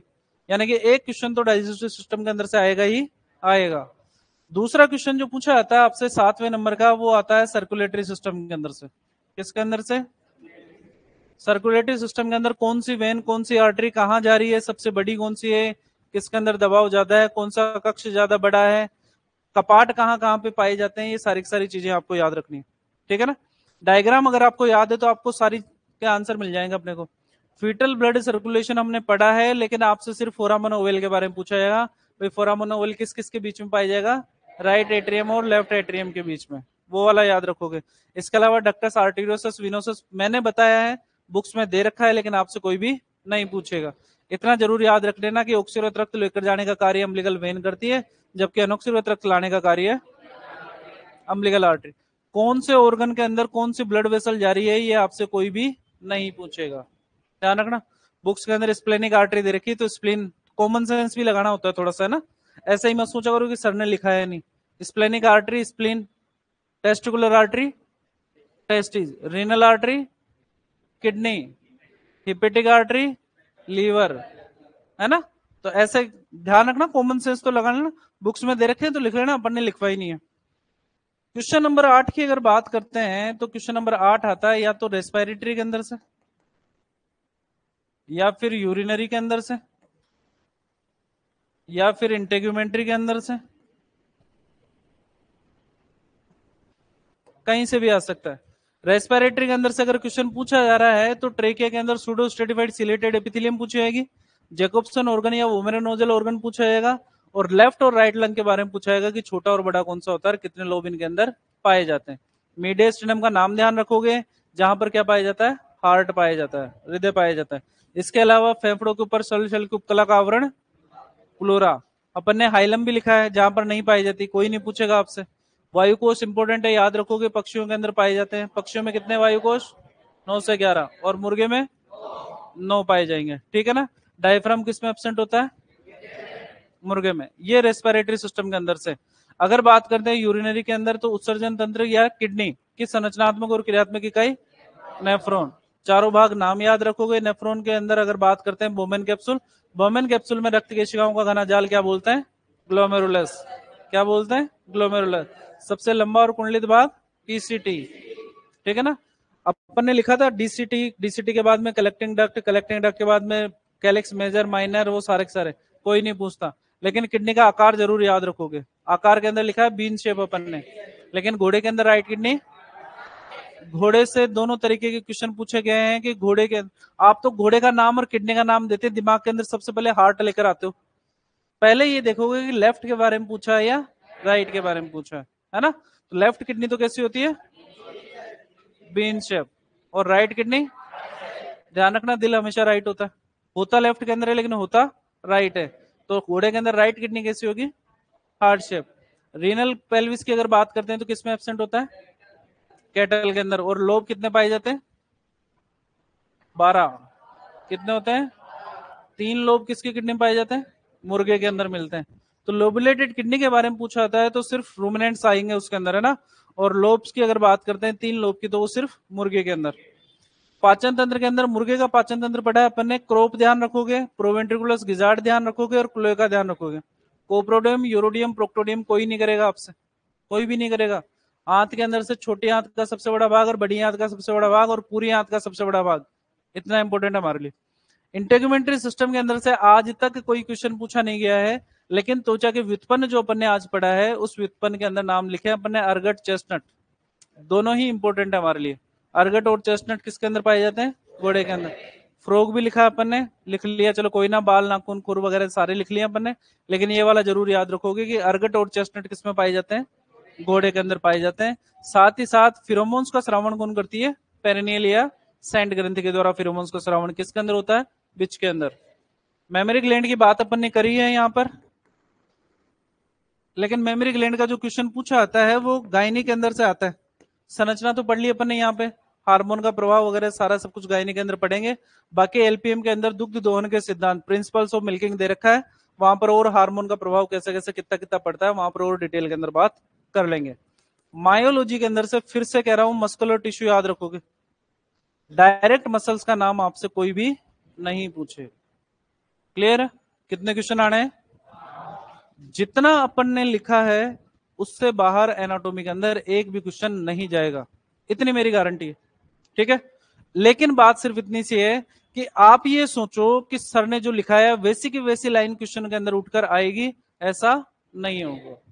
तो थोड़ा सा अगर क्वेश्चन 2 लाइन का अगर हो रहा है ना, तो थोड़ा सा दिमाग लगा लेना कि भाई क्या पूछना चाह रहा है, सर ने क्या लिखाया था, है ना। बाद के अंदर आपकी सबसे बड़ी प्रॉब्लम ये रहती है कि सर आपने लिखाया नहीं, जबकि लिखा अपन ने सब रखा है। जितने पेज एनाटॉमी के अंदर भरे हैं ना, उतने कोई से सब्जेक्ट में नहीं भरेंगे आपके, है ना। लेकिन क्वेश्चन कितने आने हैं? 8। एनाटॉमी खत्म हो रही है इसका मतलब ये नहीं है कि अब एनाटॉमी का पीछा छोड़ दोगे। अगर टच में रहोगे तो याद रहेगी एनाटॉमी, और अगर टच में नहीं रहोगे तो भूल जाओगे एनाटॉमी, है ना। जितना जोश जुनून एनाटॉमी पढ़ने के अंदर था ना, इतना जोश जुनून लगातार नहीं बना रख सकते, है ना। कारण है उसका, क्योंकि सब्जेक्ट धीरे धीरे बढ़ते जाएंगे तो टफनेस भी बढ़ती जाएगी और माइंड की कैपेसिटी घटती जाएगी। एनाटॉमी को रखना, फिर एनाटॉमी को थोड़ा सा साइड में खिसका के फिर एक्सटेंशन डालना, फिर एक्सटेंशन को खिसकाना, फिर सर्जरी डालना, मुश्किल काम होता जाता है। तो शुरुआत के अंदर सब्जेक्ट एक है हमारे पास में, इसलिए याद करने के अंदर आसानी थी कि और कोई सब्जेक्ट पढ़ नहीं रहे थे अपन, आराम से याद हो गया हमारे को। जबकि कॉलेज लाइफ के अंदर आपका सबसे खराब सब्जेक्ट एनाटॉमी था, है ना, पता है मेरे को ये। लेकिन अब नहीं है वो वाला। अब है क्या? नहीं, अपन ने पढ़ाई इतने अच्छे तरीके से, आपने बहुत मेहनत करी है, बहुत याद किया आपने, लेकिन मैं फिर से कह रहा हूं आपसे, माइंड के अंदर से ये निकाल देना कि मेरे को 4 ऑप्शन मिलेंगे तब जाके मैं आंसर दूंगा, ये चीज भूल जाना। जब अपना लेवल ये लेके आओगे ना कि क्वेश्चन का आंसर पहले माइंड में आएगा और फिर ऑप्शन में देखूंगा, तब जाके सिलेक्शन वाली कंडीशन होगी, वरना सिलेक्शन नहीं होने वाला, मैं पहले बता देता हूं। क्लियर है सबको? कहीं पे भी कोई दिक्कत है एनाटॉमी से रिलेटेड तो पूछो पहले। जितना अपन ने पढ़ा है उसके अंदर कहीं कोई दिक्कत है? नहीं। अब बात करते हैं शिवालय के पेपर की, या बुक्स की बात कर लेते हैं। जितना अपन ने लिखा है उसके अलावा भी बुक्स में क्वेश्चन दे रखे हैं, और उसके अलावा भी क्वेश्चन शिवालय के पेपर्स के अंदर आते हैं, क्योंकि हमारे पास में सबसे ज्यादा क्वेश्चन है एनाटॉमी के, है ना। घुमा फिरा के कैसे भी कैसे पूछ ही लेते हैं वहां से। फिर से कह रहा हूं, जितना अपन ने लिखा है उससे बाहर नहीं जाएगा। और एनाटॉमी ऐसा तो है नहीं कि एनाटॉमी खत्म हो गई यहाँ पर पूरी पूरी, है ना। इसी एनाटॉमी के अंदर हम यूजी के अंदर पढ़ते हैं, आप 1 साल के अंदर पढ़ते हो, हम 2 साल के अंदर पढ़ते हैं। इसी एनाटॉमी के अंदर पीजी होती है, इसी एनाटॉमी के अंदर पीएचडी भी होती है ना। सब्जेक्ट एक एनाटॉमी है। तो जितना डीप घुसते जाओगे एनाटॉमी के अंदर, उतना ही ज्यादा आपको नुकसान है। जितना आपसे पूछा जाता है उससे 50 गुना डीप मैंने लिखवाया आपको, 50 गुना डीप नहीं आएगा इतना। बुक्स में क्वेश्चन दे रखा है, इसलिए मेरे को पढ़ाना पड़ा है बस। तो मैंने बताया आपको कि क्वेश्चन कहां से तो पूछा जाएगा और बुक्स में कहां से क्वेश्चन दे रखा है। तो ज्यादा टेंशन लेने वाली बात नहीं है कि एनाटॉमी याद कैसे होगी। अगर याद नहीं हो रही है तो बार बार पढ़ने की हैबिट डालो, रिवीजन से सिलेक्शन होगा जरूर, है ना। जब ऑप्शन देखोगे ना वहां पर सामने, तो क्लिक जरूर करेगा कि हाँ इसके साथ में ये लाइन पढ़ी थी अपन ने। लेकिन अगर पढ़ोगे नहीं, अगर लिंक छोड़ दिया आपने, टच करना ही छोड़ दिया, तो फिर हमारे को दिक्कत हो जाएगी, है ना। लगातार याद रखना काफी मुश्किल काम होता है। तो डेली पढ़ने की हैबिट डालो, चाहे 4-5 पेज पलट के देख लिया करो, लेकिन ऐसा नहीं होना चाहिए कि 15 दिन बाद में एनाटॉमी उठा के देख रहे हैं। 15 दिन बाद में जिसने भी एनाटॉमी उठाई ना, ध्यान रखना 50% एनाटॉमी गायब है, 50% की गारंटी में देता हूं भूल जाओगे, है ना। तो ध्यान रखेंगे, थोड़ा थोड़ा करेंगे सारा सारा अपने को। दिक्कत यहां तक? कौन सी क्लास में हो सर? है परिचर में? ये परिचर क्लास दिख रही है आपको? नहीं? तो फिर कैसे जा रहे हो? सर ये 3 नंबर है, देखो सर, इधर 2 नंबर उधर में जाओ सर। ये वाला जो गेट है ना, ये वाला गेट इधर की तरफ, इसके अंदर जाइए सर। हाँ यही वाला, यही वाला।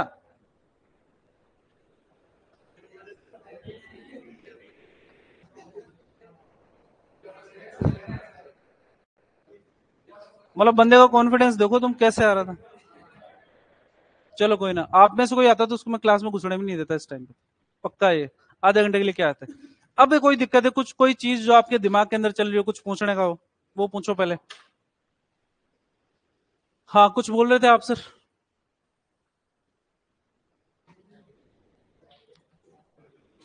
कुछ है समस्याएं कुछ। ठीक है सुनो, अब जो बोलना चाह रहा हूँ वो सुनो। आपकी शिकायत ये रहती है कि सर एनाटॉमी का जो पेपर आता है उसके अंदर कुछ अलग आता है ना, शिवालय के पेपर्स के अंदर। एनाटॉमी के अब से जो 8 क्वेश्चन आएंगे वो आपके पूरे सिलेबस के अंदर से आएंगे, और वो 8 क्वेश्चन मैं दूंगा। ठीक है। 8 के अंदर से एक भी क्वेश्चन अगर आपका गलत हो रहा है तो आपको सोचने की जरूरत है, फिर सोच लेना, लेवल आपका वो रहेगा जो आपके एग्जाम के अंदर आता है। क्लियर है। सोच लेना, 8 के 8 कम से कम सही होने चाहिए आपके। क्या। ओनली एनाटॉमी के टेस्ट आपके शुरू करेंगे जब थोड़ी सा वैकेंसी वाला माहौल रहेगा ना, उस टाइम पे सब्जेक्ट वाइज टेस्ट शुरू करेंगे अपने पास में, है ना। जैसे एनाटॉमी के 10-10 टेस्ट ले लेंगे, या फिर अगर टेस्ट की इतनी इच्छा है तो कभी भी आपका एक सरप्राइज टेस्ट होगा अगले सप्ताह के अंदर। एनाटॉमी एनाटॉमी का 100 क्वेश्चन आएंगे, 100 क्वेश्चन के अंदर से जो आता है आपको कर लेना, है ना। और एक भी क्वेश्चन ऐसा नहीं होगा जो मैंने पढ़ाया नहीं होगा। 100 के 100 जो सही करेगा ना उसको इनाम मिलेगा, है ना। लठ नहीं मिलेगा बस। सर साइनेबल जॉइंट की पिक भेज देना, साइनेबल जॉइंट की लाइव वालों के लिए, सुन लो रे।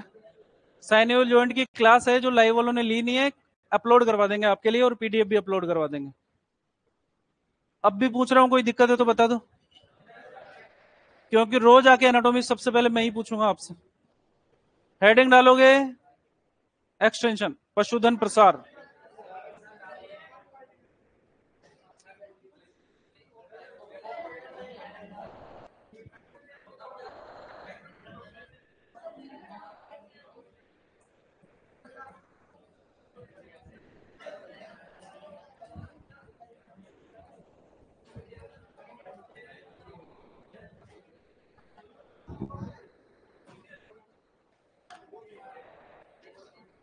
वैकेंसी कब तक आएगी सर, है ना। अब सुनो देखो, वैकेंसी कब तक आएगी ये सवाल ऐसा है कि मंत्री जी को भी खुद पता नहीं है कि वैकेंसी आएगी कब, है ना। पहली बात है कि एग्जैक्ट तो हम बोल ही नहीं सकते कि कब आएगी, लेकिन जो डिपार्टमेंट का माहौल है, जितनी वैकेंसी आपकी खाली चल रही है, तो मंत्री जी का खुद का बयान ये आया था कि परिचर की एग्जाम हो जाए उसके बाद में एलएसए की वैकेंसी आएगी ही आएगी। तो ध्यान रखना, जब भी वैकेंसी आएगी आपके पास में 2-2.5 महीने से ज्यादा का टाइम बचेगा नहीं, इतना टाइम मिलता है अपने को।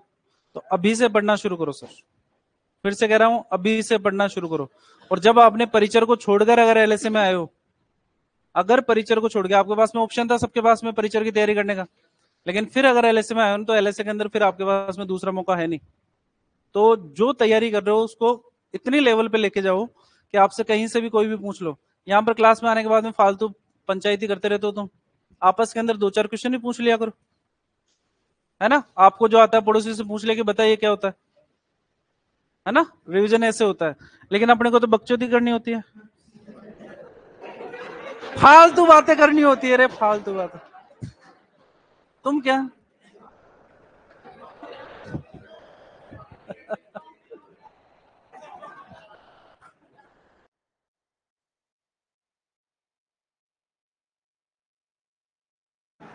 बहुत कुछ बोलते जाते हैं।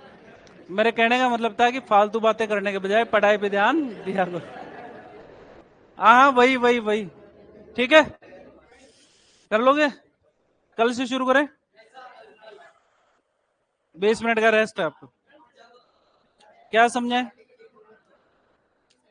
चलो एनाटॉमी जो पढ़ते हैं वो तो अपने को पता है कि भाई फील्ड के अंदर काम आनी है ना। आपके लिए फील्ड के अंदर सबसे ज्यादा जो काम आता है वो आती है एनाटॉमी, क्योंकि आपका जो सर्जरी रहता है, गायनी रहता है, उसका बेसिक जो है वो आपको एनाटॉमी के द्वारा पता लगता है। ठीक है। एक्सटेंशन की अगर बात करते हैं तो फील्ड के अंदर हमारे से कोई नहीं पूछता इस एक्सटेंशन के बारे में, कोई पशुपालक हमारे से सवाल नहीं करता एक्सटेंशन के बारे में, लेकिन फिर भी एक्सटेंशन आपको पढ़ाई जाती है। क्यों? कारण भाई कोई ना कोई 10 सब्जेक्ट डालें, कुछ तो कारण रहा होगा, तो क्यों पढ़ाते हैं एक्सटेंशन, ये बताएंगे आप। एक एक जना बोलेगा, एक एक सर आप बोलेंगे पहले। सुनो रे सुनो। हाँ सर।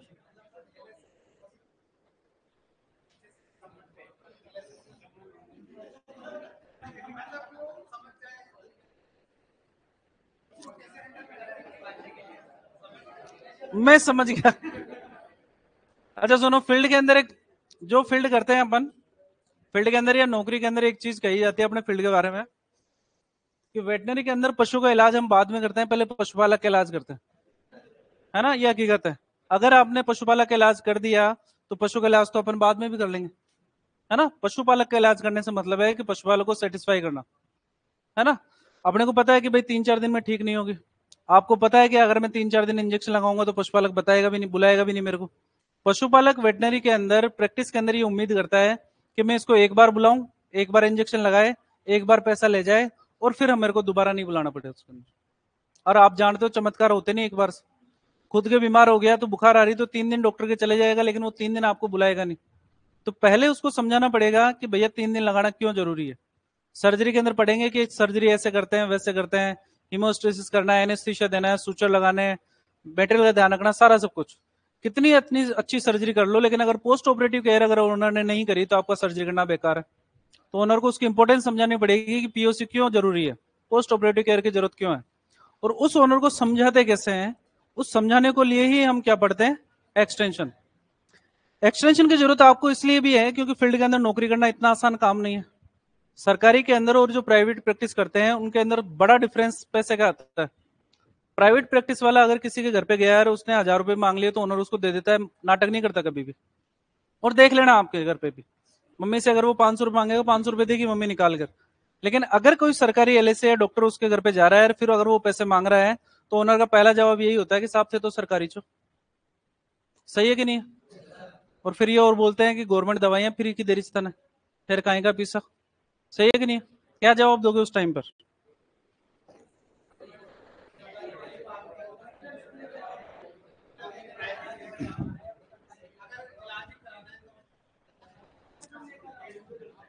अगर इलाज ही कराना है तो हॉस्पिटल में आ जा, फिर वो 181 पे बुलाएगा, जब फोन मिलाएगा और फिर बोलेगा कि संबंधित डॉक्टर साहब हमारे घर पे केस देखने के लिए नहीं आ रहे, इनका खुद का इलाज करो पहले।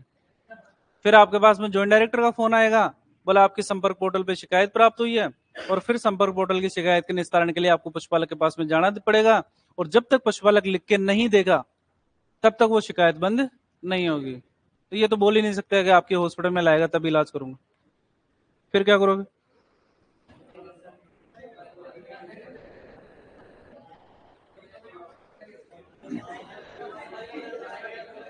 अरे सुनने दो, अरे बोलने दो, आपके विचार हैं ये। एक्सटेंशन ऐसे ही पढ़ना है अपने को बात करते करते। सरकारी दवाई कम काम करती है।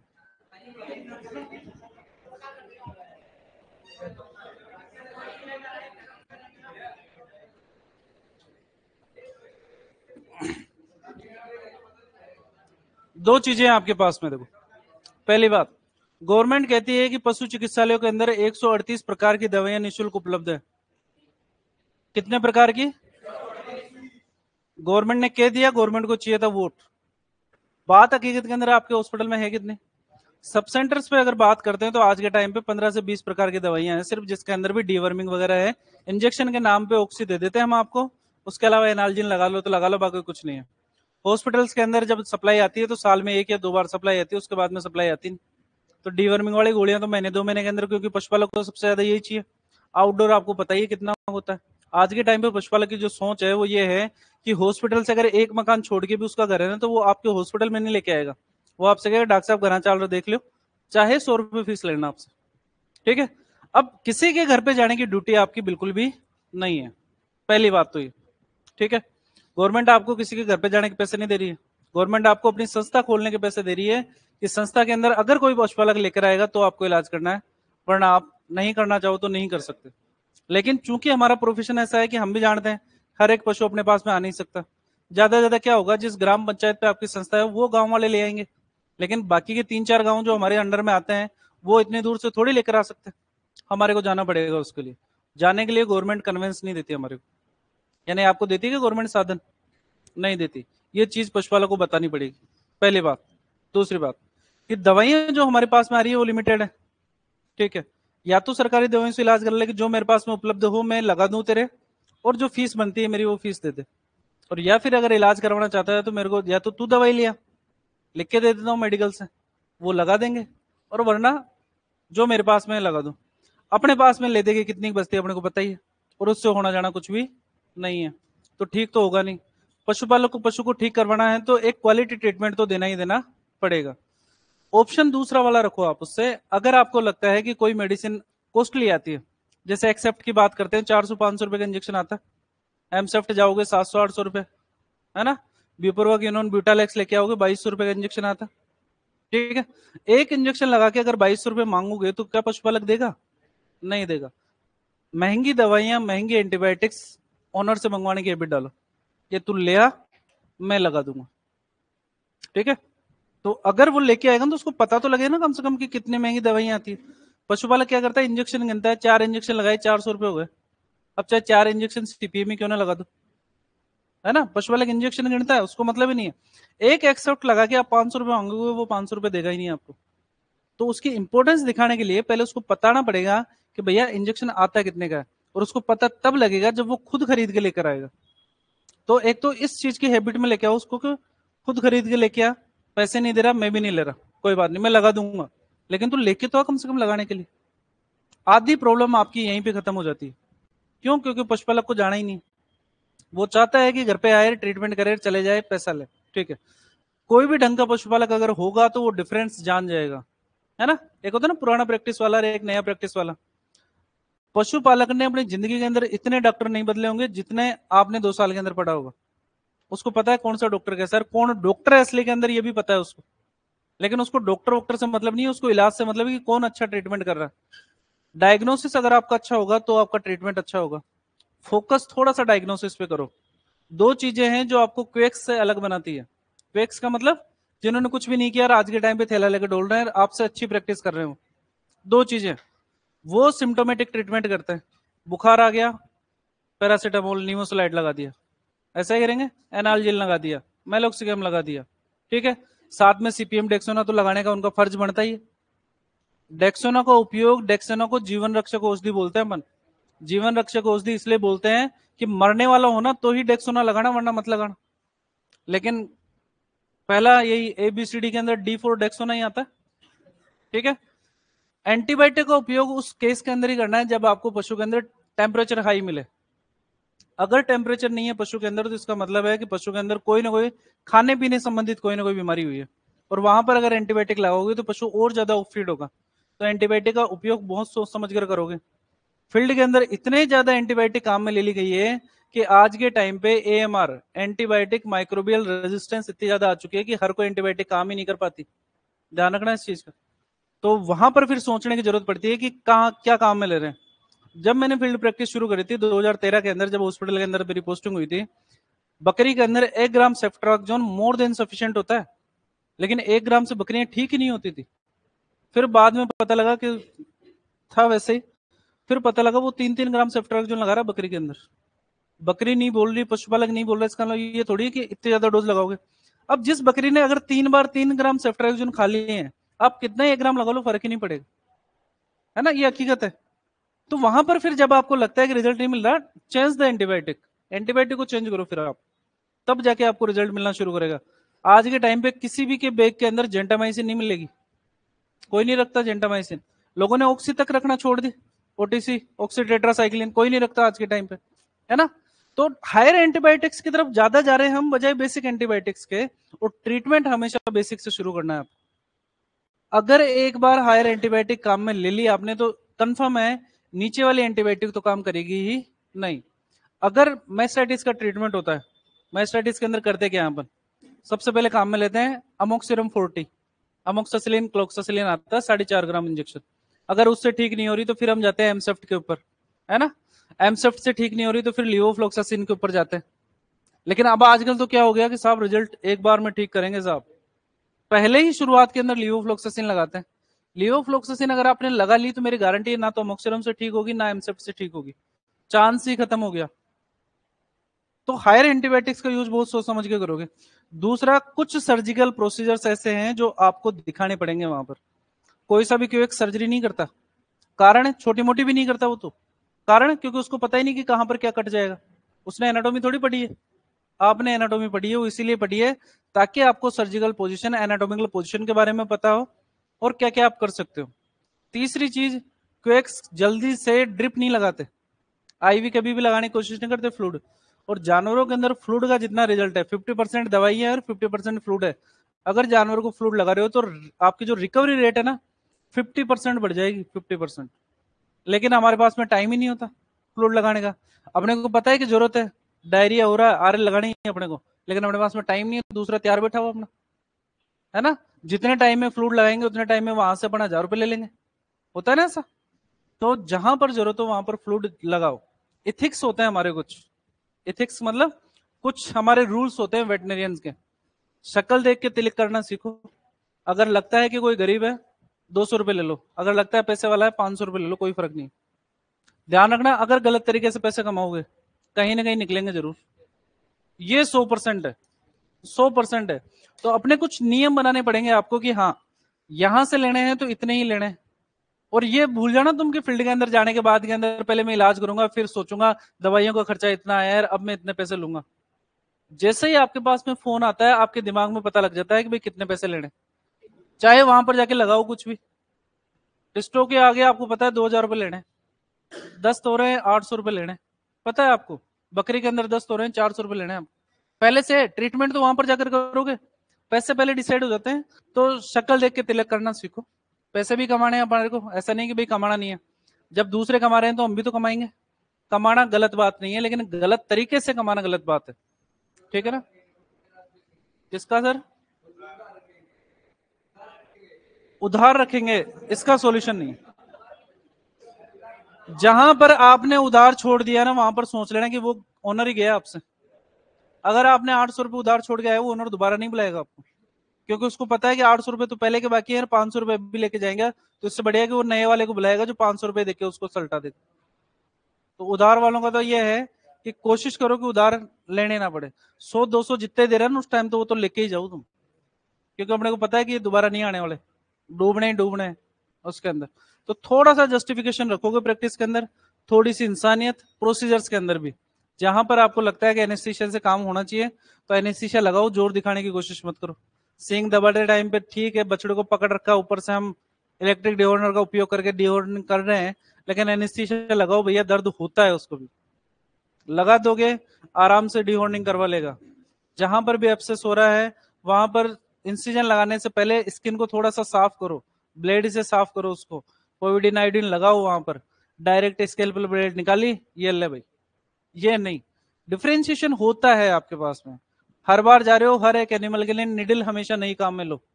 जब फील्ड प्रैक्टिस करते हो ना, ओनर देखता है, वो नोट करता है कि आपने नई निडल निकाली है कि पुरानी निडल निकाली है। जब वो नई निडल देखेगा ना हर बार अपने पास में, जब तो वो गौर करता है इन चीजों पे। डॉक्टर उसने आपकी जिंदगी से ज्यादा देखे हुए उसने, वो डिफरेंशिएशन करना भी जानता है कि कौन अच्छा काम करता है और कौन खराब काम करता है। अच्छा काम करोगे तो फील्ड में कमाओगे, बुरा काम करोगे तो ज्यादा लंबे नहीं चल पाओगे, ठीक है ना।